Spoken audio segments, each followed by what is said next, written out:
Government cannot create agricultural transformation.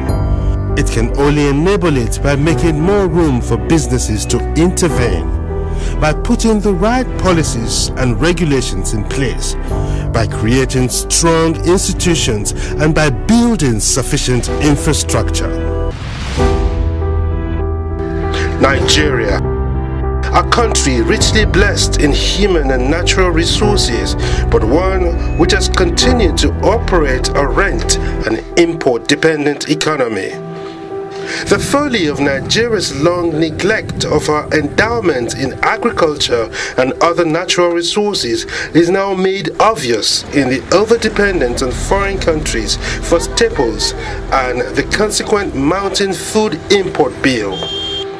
The rising youth unemployment, along with the social impact of insecurity, and of course the current fiscal crisis brought about by a blinding dependence on oil.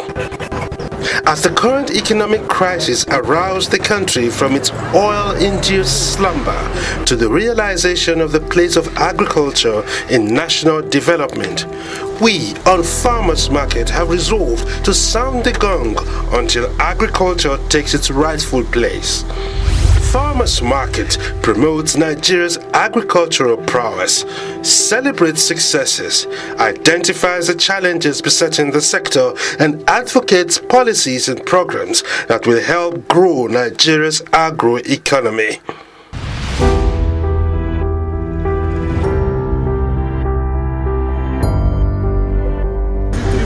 Because of no, but now you know get no much now. How much was this one before? In January, how much did you sell? January, we have sold up 500. A few states produce tomatoes in commercial quantity.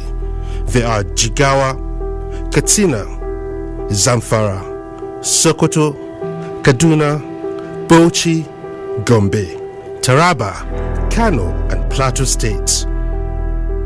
The combined effect of these states and production in other parts of the country makes Nigeria the second highest producer of tomatoes in Africa and the 13th in the world, with 1.8 million metric tons per annum. According to official figures, Nigeria accounts for 10.79% of Africa's total production and 1.2% of global tomato output. Despite this, Nigeria is still unable to meet local tomato needs. Every year, the country imports about 300,000 metric tons of processed tomato, with a whopping 16 billion naira, according to the Central Bank of Nigeria. Local entrepreneurs who process tomatoes say the 300,000 metric tons of paste imported into the country annually amount to about 1.5 million metric tons of fresh tomatoes. With an annual production of about 1.8 million metric tons, Nigeria is just about 500,000 metric tons shy of meeting her total local demand. But this has become an impossible task because an alarming 45% of tomatoes harvested in the country is lost. Yes, simply wasted because of poor food supply chain management, seasonal production fluctuation resulting to price instability, and of course the preference of farmers and middlemen to sell in urban markets rather than to processors due to low farm gate prices. The cost is huge. At least 750,000 metric tons of fresh tomatoes goes to waste every year. Take a drive from maybe, let's say, Kadawa axis and Kano Kastina axis during the maybe the peak period of tomato harvest. You see women, you see men, you see farmers bring the basket of tomatoes, and you see them when they stand under the sun from morning till night without selling. You see them dumping them there. Because why? They don't have very good storage facilities. These are the problems which the administration of President Muhammadu Buhari set out to correct when in March this year it set a 2016 deadline for self-sufficiency in the production of tomato paste. We also noticed that some of the tomato paste coming into this country from some places are not good for our health, according to findings in NAFDAC. We intend to ban them shortly because now we have self-sufficiency in tomato production. Between Dangote and Erisco, the local capacity is sufficient. More processing factories will be built, so the women who grow tomatoes will have a place to sell their tomatoes and not wait by the roadside and watch the tomatoes rot away. Less than 2 months after that announcement, an acute shortage of tomatoes hit the country. The price of a basket of tomatoes, which sold for less than 1,000 naira at farm gates and not up to 10,000 naira when demand is very high, suddenly climbed as high as 35,000 naira. Today, the vegetable is virtually absent from the meals of most Nigerians because of its high cost. For a long time, speculations about what could possibly be responsible for the unprecedented shortage were rife. Could it be that the insurgency in Nigeria's northeast had also claimed Nigeria's tomatoes? Or was it that the big companies recently established to process tomatoes had bought up the entire annual output? Or maybe it's what the farmers now call tomato Ebola. It took almost a month for the government to make any pronouncement on the tomato scarcity, despite the obvious threat to its plan to achieve self-sufficiency by the end of the year.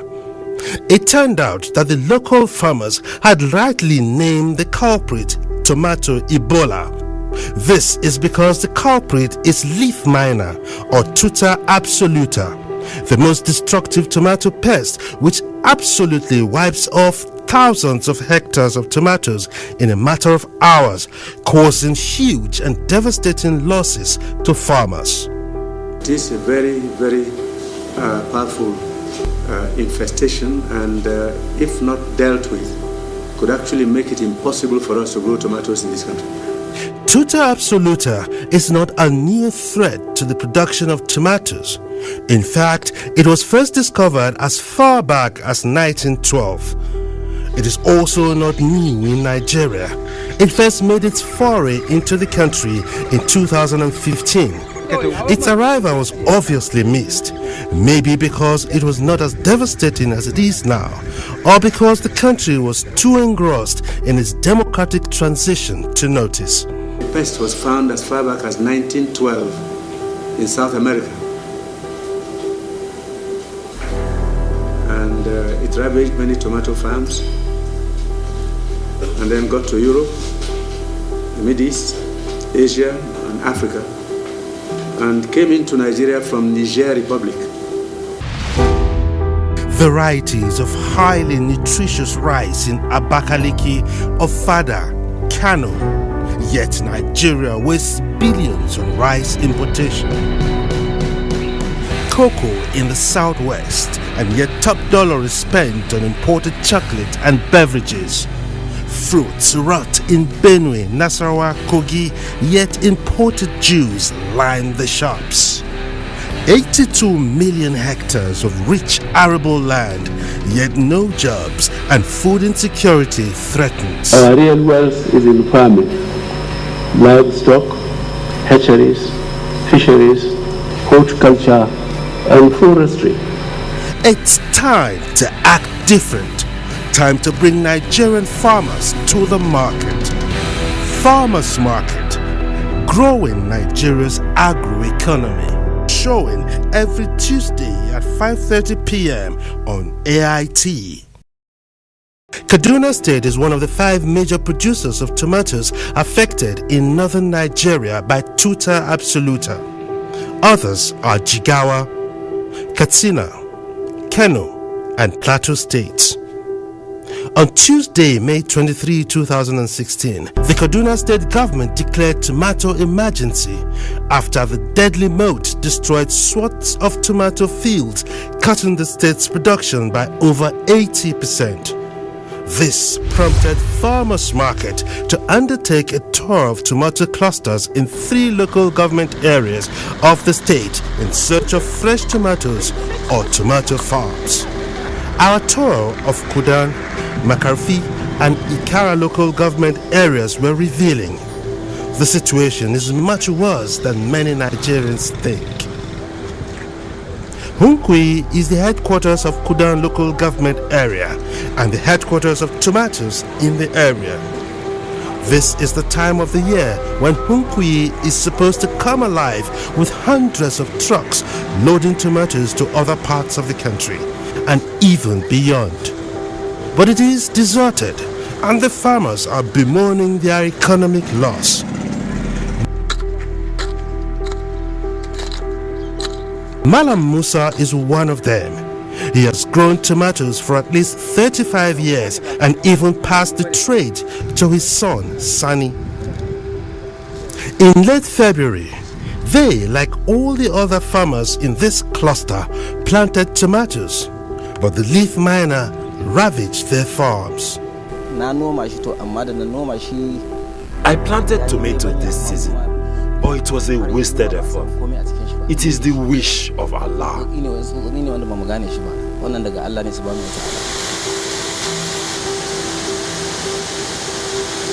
The sighting of the Hunkui Dam here is a testimony to the prowess of this cluster in tomato production.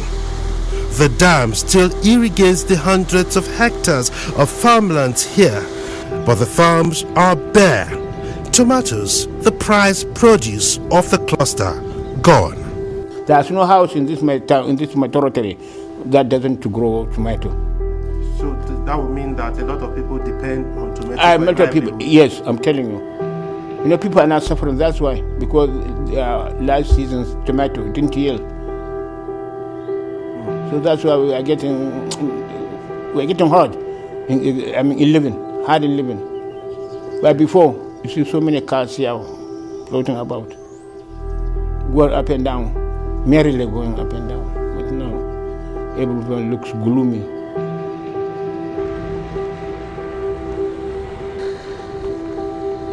This is a cottage plant set up to process tomato. It's under lock and key. Nobody within its premises. No tomatoes to process. In all of the farms we visited in Kudan local government area, we did not find a single fresh tomato or a blossoming tomato farm.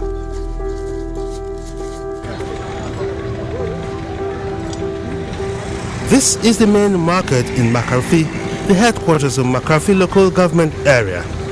It's a Wednesday market, one of the places where middlemen come to buy truckloads of tomatoes at this time of the year. Today, the market is bare. Not a single fresh tomato in sight. And when we found tomatoes, they were the dried ones, saved from last season's harvest. This is the wrong time of bringing the dry tomato out. This is not the right time. The right time is when the one planted during the dry season through irrigation purpose is finished, and the one coming through rainy season is not yet out. So you bring out the dry one to make your market. But we are forced to bring it out because the previous one planted could not last for the period we envisage because of the pest. It killed it, something just grew beneath it, and of course eat off the fruits, eat off the leaves, eat off everything, and leaves you with nothing other than to just go and look at the farm, how big it is, and cry. Our search for fresh tomatoes took us deep into the hinterlands of Makarfi. Driving the wrong type of vehicle through miles of rough paths between farmlands that would have been blossoming with the bright red and green colors of fresh tomatoes waiting to be harvested. We eventually found a tomato farm in Kurmin Kogi, but it was too late when we got there. The farm was already dying. This is what happens to an infected tomato plant. It dries up, it shrivels, and then it dies. This is what has happened to this whole field. It's a huge loss. It is, however, not all a story of gloom. This is because we also found a farmer who would not be daunted by the ravaging tomato Ebola. Mahmouda Ibrahim has been farming tomatoes and other vegetables for 2.5 decades. A tomato nursery. The farmer, Mahmouda here, is aware of the tuta absoluta disease because it has ravaged farmlands in this area. Yet he's willing to try his luck because this is his only means of livelihood.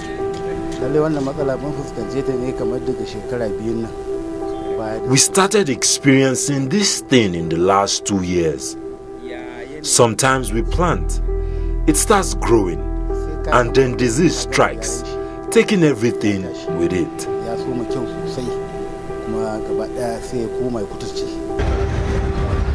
Back in Abuja, Nigeria's capital, the discordant tunes from government officials over solution to the tuta absoluta pest ravaging tomato farms in parts of the country shows a government which still does not have a clear idea about where to seek help, home or abroad.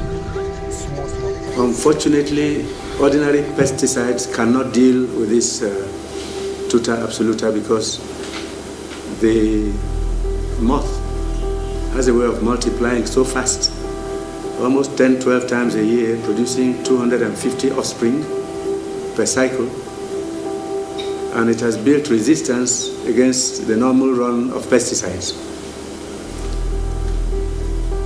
So we're in contact now with a group which has dealt with this in other countries and which is offering us a solution. NARIT in Zaria has been working on this. This is a new pest using locally available material. They developed a pesticide agent, very effective in combating this very pest that has ravaged our tomato farms. As a matter of fact, I didn't want to say it there. There is even an industry that is producing, a factory, producing this very agent that is very effective. So there is no reason for us to go outside to look for a solution when we have a solution here in the country. We should even let the world know so that they can come if they have such a similar attack of those tomato pests in future. They should come to Nigeria, for solution. Two separate, seemingly hurried and exclusive press conferences on the same issue. Two separate solutions to the same problem from the same government. With poor data collection and analysis, it may be an uphill task to put figures to the losses Nigeria has incurred as a result of the tomato crisis. Apart from local farmers, entrepreneurs who have invested in processing facilities in line with government's projection to achieve self-sufficiency in tomato paste production by the end of the year are also losing. This is one of them, one of the biggest tomato processing plants in the country. The plant is silent. The workers are out of job, at least for now. We started running for just barely 2 weeks when the tuta absoluta infection came and devastated all tomato farms. So we had no option but to shut down and wait for the next tomato season to come on. So this is where we are now, but we are very optimistic. The local demand of tomato paste can be met by this country. And you see, the most important thing I want people to realize is the problem is not tomato paste, but fresh tomato. 70% of Nigerians use fresh tomato, not tomato paste. So what we need to focus our attention on is how do we grow more tomatoes? How do we give incentives to the farmers to grow more to meet the local demand? As it is now, okay, there was no tomato for some time, but what happened? Nobody died, nobody fell sick for not eating tomato. So that goes to show that even without fresh tomato, we can survive. Talk less of tomato paste. So when we set up this factory, our main focus was to meet the demand of those who are importing paste into the country, so as to stop that importation, to save the Nigerian forex from being depleted on importing something that we can easily grow and process.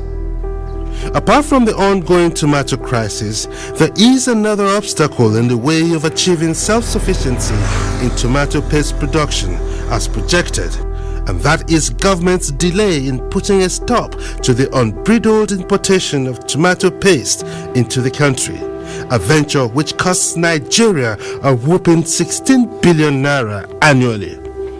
According to the Minister of Agriculture, cheap tomato paste imported from India and China do not only hurt local production, but they also fall way below acceptable standards for human consumption. We also noticed that some of the tomato paste coming into this country from some places are not good for our health, according to findings in NAFDAC. We intend to ban them shortly because now we have self-sufficiency in tomato production. Between Dangote and Erisco, the local capacity is sufficient. More processing factories will be built. Despite this, the influx of foreign tomato paste continues unabated, raising fears among local entrepreneurs who have invested in tomato processing that government regulatory agencies may be colluding with the importers to frustrate local production of tomato paste. They are very strong, made big money already as a cabal, and because what they are doing is simple. Instead of making good tomato, they put starch and the color and they continue killing Nigerians. And not that said they are safeguarding our people, actually safeguarding our pocket in that area. When they made the report on their 91.1%, substandard. Then what makes stop them from controlling and put it under control till today is zero. And the worst aspect is that even the Indian people that brought this thing into Nigeria are not eating the same thing in their country. China manufacturers are not eating the same thing in their other country. Last time we went with Mr. President on a China trip, business trip, when we go to visit, our minister confronted them. Why are you people giving us dumping our original country as dumping ground? So no, it's you greedy Nigerian businessmen come to take low quality here. It's not our standard. China is good quality. Big indictment on our ministers and NAFDAC. Till this moment, they are doing nothing. There's more. Some of them believe that the occurrence of the tuta absoluta crisis immediately after government announced a tomato paste self-sufficiency policy was too much of a coincidence. You cannot rule out anything because the tuta absoluta is a paste that exists in other countries. It originated really from South America and some European countries and in some African countries. But we have never had it this bad in Nigeria. So there's some insinuations that due to the government policy, maybe some smart people that are into trading in tomato paste want to make sure that the industry doesn't survive because this paste is something that is airborne. It can be transported by human. It lays eggs, and these are things that can spread easily and cover a large area. So it's something that can easily be brought into the country if somebody wants to do it.